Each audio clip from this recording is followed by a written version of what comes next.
India के इस bulletin में स्वागत है आपका। मैं स्वाति और आइए रुक करते हैं अब तक की बड़ी खबरों की ओर। यूपी के जौनपुर जिला के सराय ख्वाजा थाना क्षेत्र के भरेठी गांव में कुछ अराजक तत्वों ने मामूली विवाद को खूनी संघर्ष में बदल दिया। 7 हरिजन बस्ती को आग के हवाले भी कर दिया। दो समुदाय में भैंस चराने को लेकर कहासुनी हो गई। जब मामला घर वालों के पास पहुंचा तो दोनों समुदाय के लोगों ने किसी तरह मामले को शांत कराया और अपने अपने घर चले गए।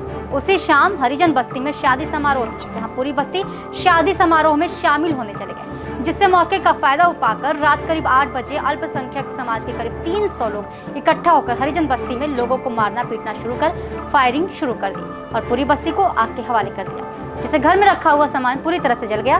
फिलहाल पूरे गांव में आक्रोश का माहौल है, जिससे कई थाने की फोर्स गांव में तैनात की गई है। देखिए सुल्तानपुर गौर से चंद्रेश कुमार यादव की रिपोर्ट। बोलिए। हाँ सर, कह रहा हूँ कि मेरे पास कुछ नहीं बचा है, खाली तब में मेरे कपड़ा जो मेरे बच्चे के ऊपर पड़ा मेरे पर है और कुछ नहीं है। क्या हुआ था आप लोग के साथ? हम लोग सर थे नहीं, बच्चे से बाहर हो गया था, छोटे छोटे बच्चे से हुआ था। वो पुरानी रंजिश थी, छोटे बच्चे से पहले झगड़ा किए, उसके बाद सुलह करने को कह रहे थे हम लोगों से, हम लोग किए नहीं। उसके बाद वही पुरानी रंजिश लेके टूट पड़े सब लोग। करीब 400-500 लोग आए हुए थे, तो यहीं पे पथराव चालू हो गया। उधर से इद्दा पत्थर चला, इधर से भी चला, चोट लगी। उधर से प्रधान और कलीम जो सपा के नेता हैं वो सबको लिवा के आए थे और वही लोग दोनों लोग आगे थे, सबको ललकार रहे थे, मारो मारो, घर जला दो सबको। वहाँ से पहले फायरिंग किए, जब फायरिंग चालू हो गई तो हम लोग पीछे हट लिए। जब पीछे हट गए हम लोग तब वो लोग सब पूरा तोड़ फोड़ दिए, घर जला दिए और सबका मकान जल गया, सब जो सामान थे सब जल गया है। बकरी भी जल गई है, 4-5 बकरी जल गई है, भैंस जल गई है, बछड़े जल गए हैं सब जले। हम लोग तो जान बचाए, दूसरे गांव में जाके चिड़ियाड़ी में छुपे हुए थे। नहीं है, अच्छा, नहीं गया। किसी की भी जान भी गई है? चोटें लगी है, अभी एक सीरियस है, एक बंदा सीरियस है, उसको अभी बीएचओ में एडमिट किया गया है। अच्छा, बीएचओ में चल रहा है उसका ट्रीटमेंट। पुलिस कार्रवाई कहाँ तक हुई है? पुलिस कार्रवाई का अभी कुछ पता नहीं चल रहा है, क्या कर रहे हैं क्या नहीं कर रहे हैं, सब बस लिख पढ़ के ले जा रहे हैं, कुछ हो नहीं रहा है। कुछ हो नहीं रहा है। ये बरेठी गांव है, तो यहाँ पर तालाब के किनारे पर 2 पक्षों के बच्चे, एक पक्ष के बच्चे बकरी चरा रहे थे, दूसरे पक्ष के भैंस चरा रहे थे। उन्हीं में आपस में किसी बात को लेकर कहासुनी होने के पश्चात दोनों साइड के लोग आ गए। तो पहले तो सुलह समझौता हो गया कि फिर उसके बाद दूसरे पक्ष के लोग हरिजन बस्ती पर चढ़ के आगे काफ़ी मात्रा में इकट्ठे होकर आगे उसको चारों तरफ से घेर लिया और आगजनी और तोड़फोड़ की घटना कारित की। इसके पश्चात पुलिस को सूचना हुई, तत्काल सभी अधिकारी यहाँ पर मौके पर आए। पुलिस ने रात को दबिश दी और करीब 35 लोगों को अब तक गिरफ्तार कर लिया है और एफआईआर पंजीकृत हो गई। और हम लोग सुनिश्चित कर रहे हैं कि जो लोग इस घटना के अंदर सम्मिलित थे उनमें एनएसए के तहत कार्रवाई की जाएगी और सख्त से सख्त कार्रवाई की जाएगी। 35 अरेस्ट अब तक हो चुकी हैं और दबिशें दी जा रही हैं ताकि अन्य लोगों की अरेस्ट तत्काल। हालात सामान्य हैं और जो नुकसान हुआ है उसका डीएम साहब ने, कमिश्नर साहब ने और जो हमारी राजस्व की टीम है उसका आकलन कर लिया गया है और उसमें जो तोड़फोड़ आगजनी हुई है उनको उतना ही कंपनसेशन दिया जाएगा, उसका आकलन। कोई गिरफ्तारी हुई अब तक? 35 लोगों की गिरफ्तारी हुई। यूपी के एटा जिले के थाना अवागढ़ क्षेत्र के गांव वसुंधरा निवासी 40 वर्षीय भीष्मपाल ने थाना कोतवाली देहात क्षेत्र के अंतर्गत जावड़ा चौकी के समीप हजारा नहर में गृह क्लेश से क्षुब्ध होकर छलांग लगा दी थी, जिसके चलते वह नहर में डूब गया। पूरी रात परिजनों द्वारा ढूंढा गया लेकिन कोई सुराग नहीं लगा। उसके बाद लगभग 24 घंटे के बाद गोताखोरों द्वारा मृतक का शव नहर से निकाल लिया गया है और पंचनामा कर पोस्टमार्टम हेतु जिला चिकित्सालय भेज दिया गया है। देखिए एटा से दीपक दीक्षित की रिपोर्ट। क्या नाम है आपका? हौलदार सिंह। आज आप पोस्टमार्टम हाउस आए हैं, क्या मामला है? सर ये नहर में सर गिरे पानी में, हजारा नहर में, तो डूब गए थे कल सुबह 10 बजे करीब। तो आज रिपोर्ट वगैरह लाश मिली है सुबह 8 बजे करीब। क्या बजे मिली है? 8 बजे। किनके द्वारा निकाली गई थी लाश?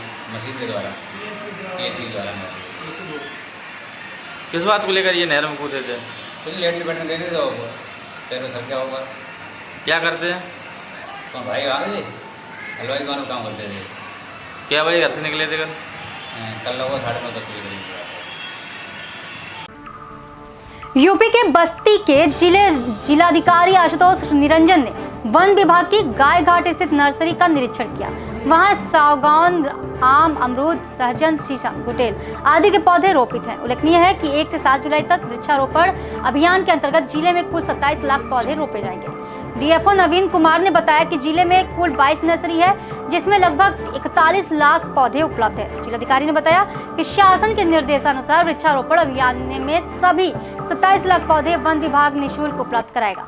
उन्होंने कहा कि सभी विभाग को आवश्यकता अनुसार पौधों की आपूर्ति के लिए प्रत्येक नर्सरी से संबद्ध कर दिया जाएगा ताकि वे समय से पौधे प्राप्त कर लें। उन्होंने उपायुक्त मनरेगा इंद्रपाल सिंह को निर्देशित किया कि ग्राम पंचायत में पौधे लगाने के लिए उन्हें भी नजदीक नर्सरी से संबद्ध कर लें। निरीक्षण के दौरान एसडीओ संजय, कमलेश तिवारी, एसके प्रजापति उपस्थित रहे। देखिए पुरानी बस्ती से मोहित कुमार की रिपोर्ट। ये थे अभी के समाचार, जानेंगे आगे के समाचार छोटे से ब्रेक के बाद।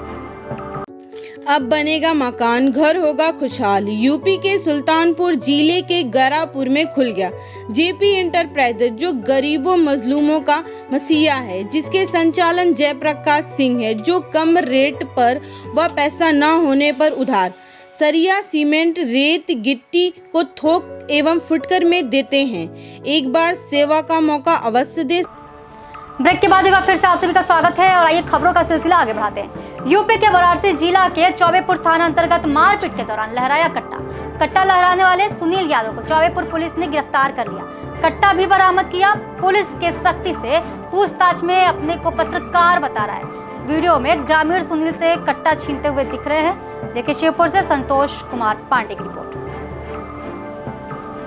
इधर उत्तराखंड के उधम सिंह नगर जिले के केलाखेड़ा थाना क्षेत्र से खबर है, जहां बिना मास्क खेत में काम कर रहे युवक पर 307 व अन्य धाराओं में बेरिया चौकी पुलिस ने मुकदमा लिखा।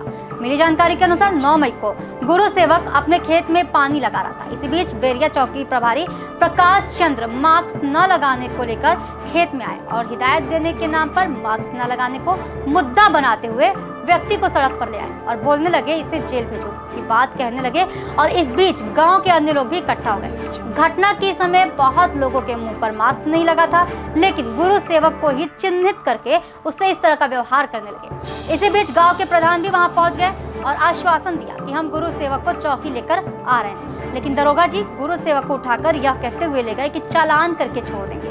समाज सेवी हरदेव सिंह ने बताया कि गुरु सेवक को ले जाकर पुलिस ने घटना की तहरीर में पुलिस पर हमला करने की घटना दर्शाते हुए परिवार के 4 अन्य के विरोध फर्जी 307 अन्य धाराओं में रिपोर्ट दर्ज करा दी। देखिए केलाखेड़ा से अजीब की रिपोर्ट। जो इन्होंने मुकदमे लगाए हैं बिल्कुल ये निराधार और बिल्कुल जबरदस्ती, पता नहीं, हमें नहीं पता किसी के कहने पे लगाए हैं, रंजिशन, हमें नहीं पता क्या करा इसने। बिल्कुल कोरोना का इसने सहारा लेके हमें ज़बरदस्ती केस लगाए। हमारे सारे परिवार को 2 भतीजे हैं, मेरा है, एक हमारे चाचा का लड़का है। ज़बरदस्ती हमारे नाम खोल के मुकदमा इन्होंने लगा दिया है।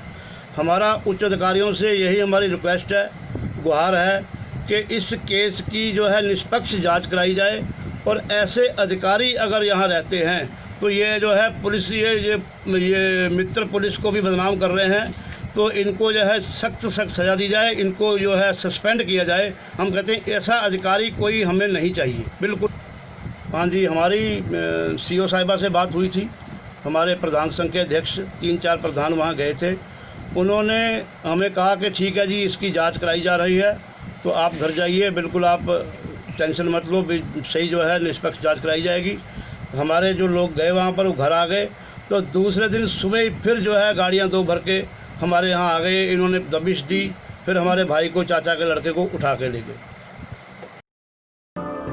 अभी के समाचार आगे कुछ खास खबरों के लिए बन रही है फास्ट न्यूज़ इंडिया के साथ। धन्यवाद।